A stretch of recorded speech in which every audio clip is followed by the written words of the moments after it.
There are big words today that the world uses that are extremely destructive to a society.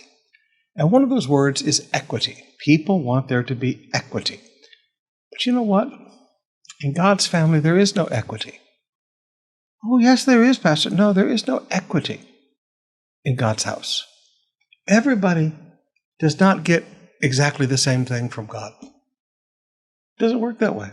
God rewards faithfulness. God penalizes unfaithfulness. God rewards holiness. God penalizes laziness. I mean, you have to understand, God does not just sit up and go, okay, everybody in my family gets exactly the same. There is no equity in God's family. But we are egalitarian. Now, by that I mean we all get treated the same. There is no prejudice, there is no favoritism with God. James chapter 2, beginning with verse 1. My dear brothers and sisters, how can you claim to have faith in our glorious Lord Jesus if you favor some people over others? For example, suppose someone comes into your meeting dressed in fancy clothes and expensive jewelry, and another comes in who is poor and dressed in dirty clothes. If you give special attention and a good seat to the rich person, but you say to the poor, you stand over here or sit on the floor, well, doesn't this discrimination show that your judgments are guided by evil motives? Now, brothers and sisters, we live in a world, in a Christian world, where James is forgotten. Paid concerts where if you give $20,000, you sit in front and get to meet the Christian worship leaders. If you don't have as much and you can only pay 500 pesos, you sit so far up in the bleachers you can't see anybody.